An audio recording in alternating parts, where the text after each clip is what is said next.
Hello everyone, welcome back to the channel. Today I've got something really cool to show you. We are going to see how we can use the Python script to interact with the OpenAI's model. And specifically, we'll learn how we can automate the generation of SQL queries based on the user inputs. Basically, the Python script, what we are going to build, it should process the natural language from us, and it should help us to generate SQL queries based on whatever questions we are going to give to them. Let's assume that we have two tables. One is customer table and the second one is order table. So this is, we are going to build our program based on this example. Okay, so you can give any number of tables. There is no limitations like you should give only these two tables, or you should give only two tables. You can give any number of tables. So let's go ahead and see the actual definition of customer table. Okay, so for customer, there should be a customer ID, right? So let's keep this as a first first attribute, saying customer ID. So we should be storing the customer name as well. So let's keep it as name. Let's capture the customer email. So let's store it under the variable called, or under the field called email. And then let's assume we have phone number as well, the customer phone number. And then let's assume we have country as well. And maybe we can start taking the age of the customer, and maybe one last system generated value to see what time this particular record was added into the database. So maybe we'll keep it as created at, just for tracking purpose. So let's assume this is the customer table. Okay, just for an example. So now our second table should be an order table. Let's give that as an example, order table. We will see what are the fields we should include in the order table. Okay, so by default there should be an ID. There should be a primary key. So we'll keep it as order ID as a primary key, order ID.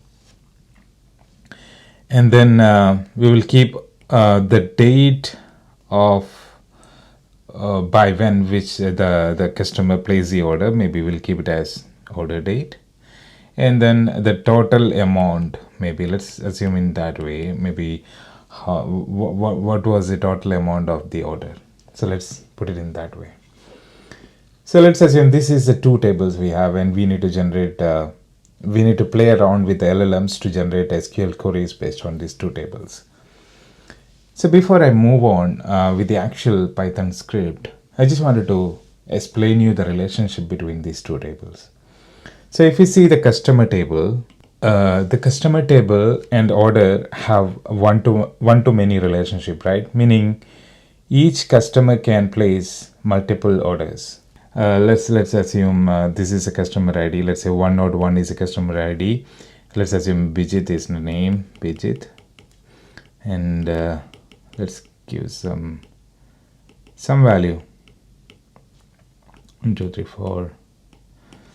Country India, is 34, created as date and time, some value. So let's assume this is one of the customer in the customer table. So I can place many orders, right? So maybe order ID something like 301. So order date maybe something like 18th Oct 2024, and the total amount, let's say 250. So at the same time I can place one more order, right? Maybe I place this order on 19th of Oct 2024, and let's assume the total amount is 350. So I said one to many relationship, meaning one to many, because this single customer can have multiple orders. So that's why we call it as one to many relationship. One thing I wanted to tell you, if you want to keep the relationship between these two tables, there should be a foreign key present in our order table. So there should be a relationship between the customer table and the order table. So I'm keeping customer ID as a foreign key in the order table. Customer ID. So with that customer ID, we can keep that relationship between these two tables. All right. So the customer ID in the order table act as a foreign key, and it helps us to link each order to a customer in the customer table. Okay. So let's keep these two table structure in your mind. So here is the thing. The program we are going to build should take this SQL definition from the user. It should allow the user to ask SQL related questions like how to write queries. Let's say, for example, I write a query, SQL query, to retrieve the records whose name is Bijit. The customer name is Bijit. So this is the natural language you're going to give to the Python program. And with the help of LLM, our program should generate SQL queries based on the natural language question from us. Sounds pretty straightforward, right? Let's jump into the code, and I'll explain everything in a way that is super easy to understand. Let's begin. First thing first, we need to import all the required libraries for this particular Python program. So let's go ahead and import OpenAI. That's one of the packages we need. Then we need to import OS as well, and for accessing the environment variable, we need to import these. Alright, we have got our import statements here. Let me break this down for you. OpenAI, this is a big one. We use OpenAI Python library to interact with the GPT models. So whenever we want to chat with the model and get a response like an SQL query, this is how we do it. OS is nothing but it helps us to import the different types of environment variables we stored for this particular program. For example, here in this program, we are using API keys from OpenAI to interact with the different GPT models. So I've saved those API keys inside my environment variable. So with the help of OS, we should be able to grab those environment variables. Now the third one is from .env, import load.env. Now if you're wondering what is this about, well, .env is a handy tool that allows us to store sensitive information like API keys in a separate file, like for example .env file. So instead of cluttering everything inside the Python script, we stored inside the .env file or the environment file. I like to think of it as a vault where we store the secret key. So the funda behind this is you are not supposed to hardcode your API keys inside your Python program. Now let's see how we can load those secret API keys. For that we have a function called load.env. So it helps us to load the API keys, and then OpenAI .api key equals os.get env of the variable which I stored in OpenAI API key. So this particular variable OpenAI _API _key, this is a variable I used in my environment variable file. So inside this variable I stored my API key. So with this line of code, I'm getting that OpenAPI key from our environment file and then storing inside OpenAI.api key. Well, now the connection is established between our Python program and OpenAI LLM model. Here is where the magic happens. Load_.env loads up that .env file I was talking about, and os.getEnv function grabs the actual API key from that file. Basically, this is how we authenticate our Python program to use our OpenAI services. Just to make sure, always keep your API's keys hidden. Use .env files and never hardcode them directly into your script. It's a basic best practice to keep our credentials safe and sound. If you see our previous example, we were discussing about the customer and the order table, right? The thing is that now next thing what we need to do is we need to ask for the table definition from the user, right? So for that we should have an input functionality input, and then inside that we should ask the user to enter the SQL table definitions.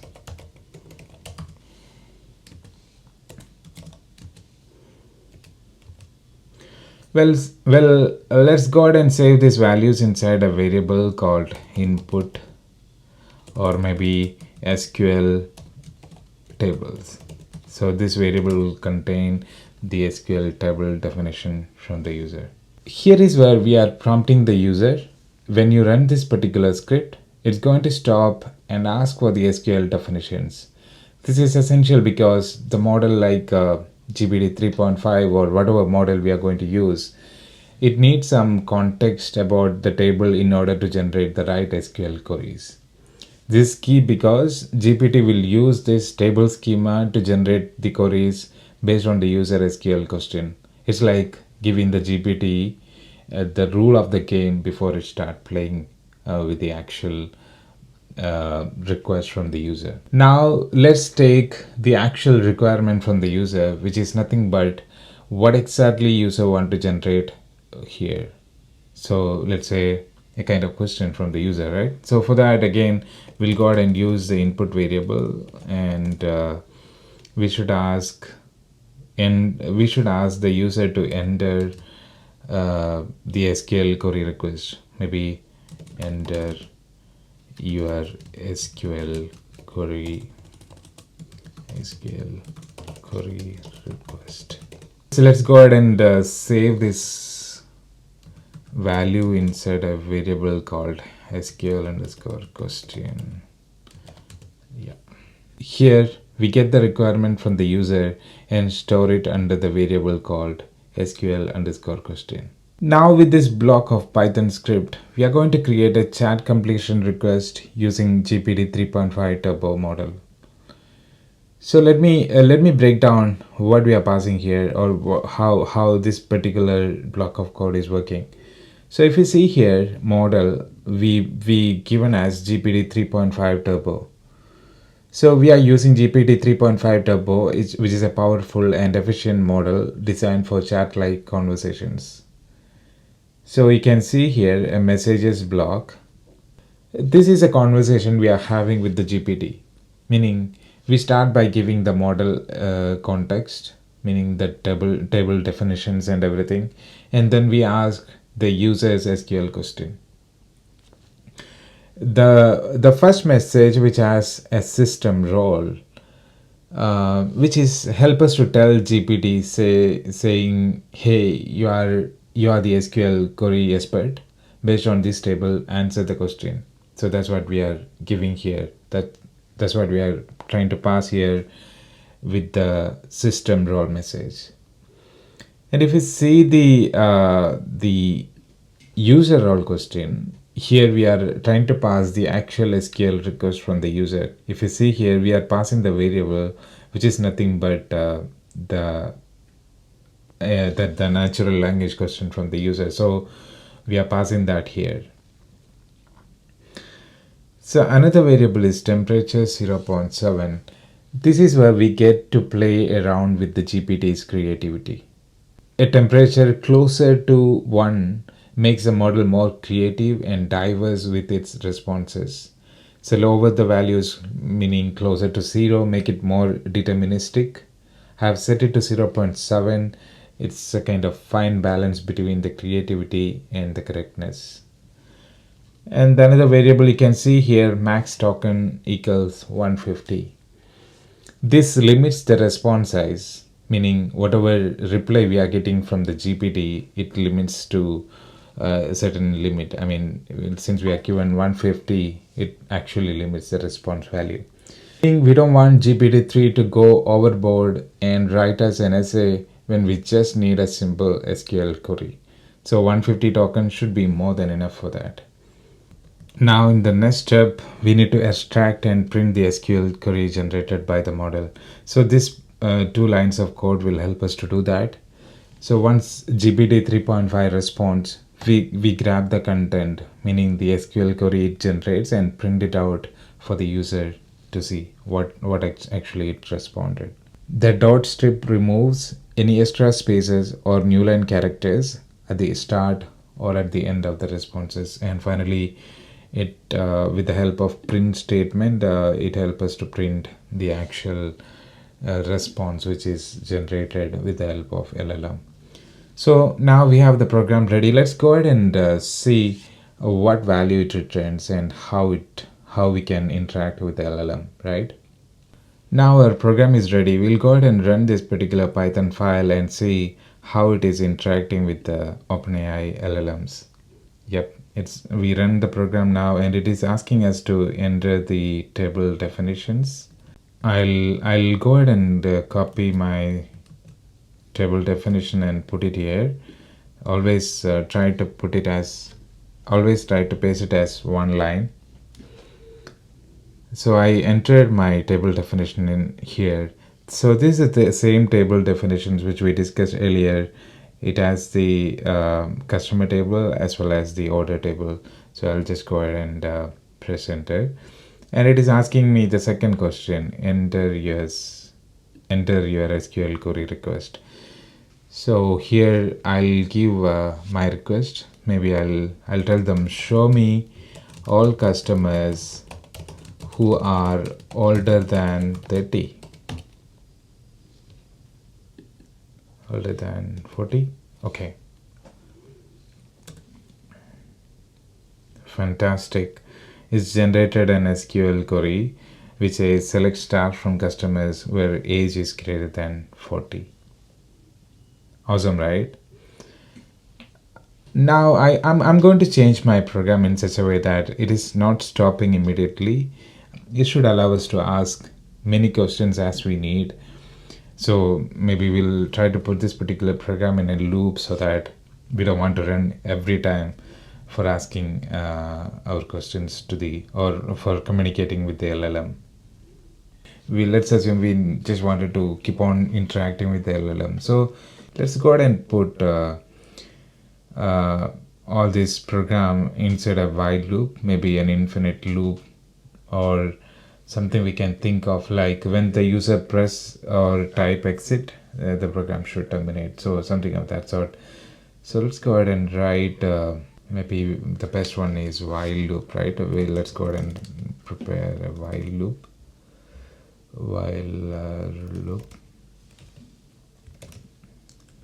So all these one we should put inside the loop statement. All right. Okay, so we open the while loop. Maybe, okay, here maybe you can mention that enter your SQL query request or type exit to quit, right? Here we need to create an if block to break the loop when the user type exit. So let's go ahead and see how we can write that. If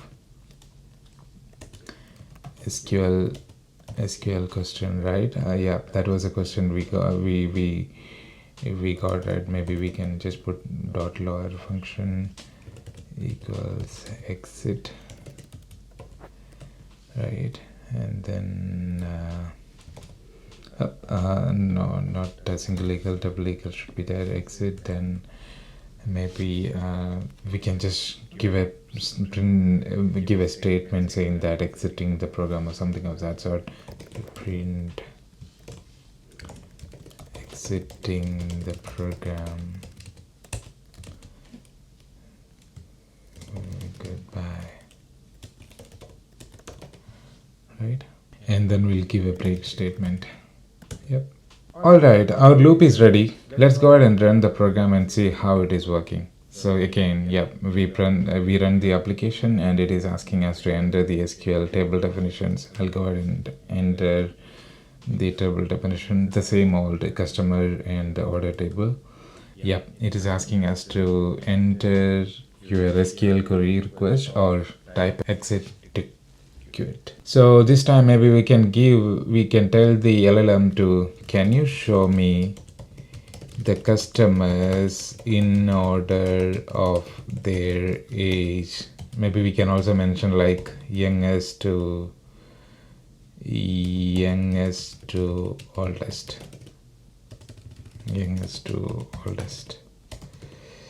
So let's see what value it returns, what SQL query it returns.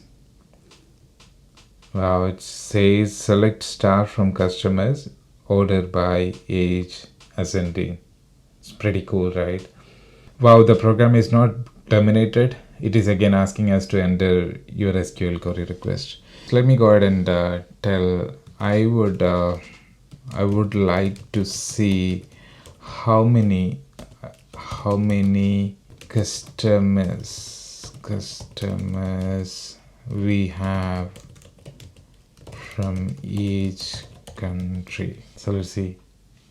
Wow, it says select country, count star as total customers from customers, group by country. Very nice. Maybe we can try some other examples like show me only the countries with more than 2 customers. Say select country, count star as the customer count from customers, group by country having count star greater than 1. Okay, that's pretty amazing. Let's go ahead and see if this particular LLM can give an SQL query by linking 2 tables. For that, maybe we can give an instructions like show me the details of all orders along with the customer's name. Let's see. Wow, it says select customer.name, orders.order ID, orders.order date, orders.total amount from customers, join orders on customer.customer ID equals orders.customer ID. Fantastic.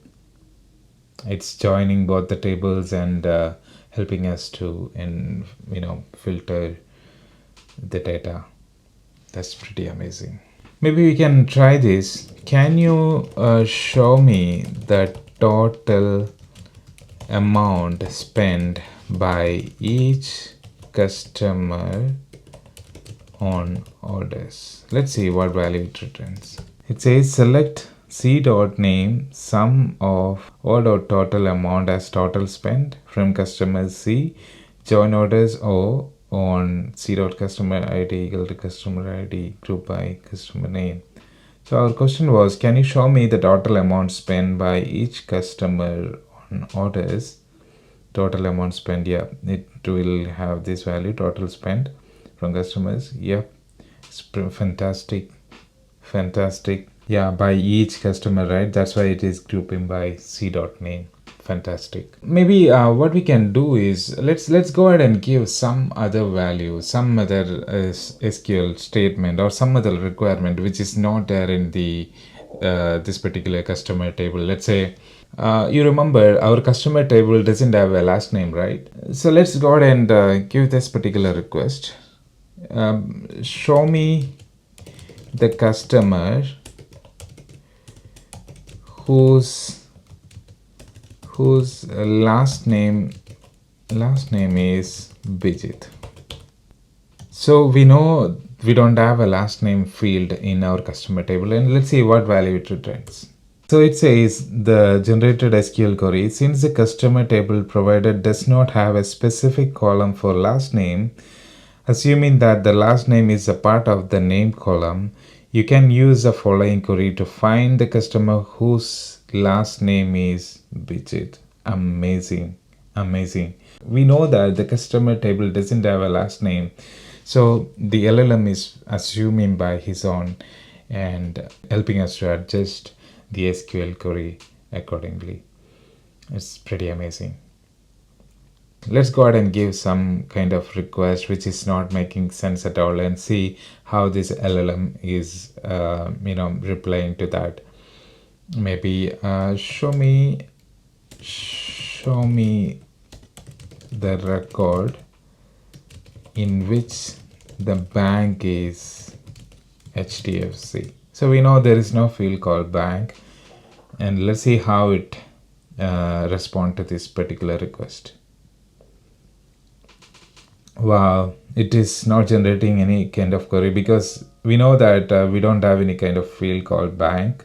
So it says since there is no table related to bank in the provided database schema, I cannot directly provide a query to show records related to the bank called HDFC.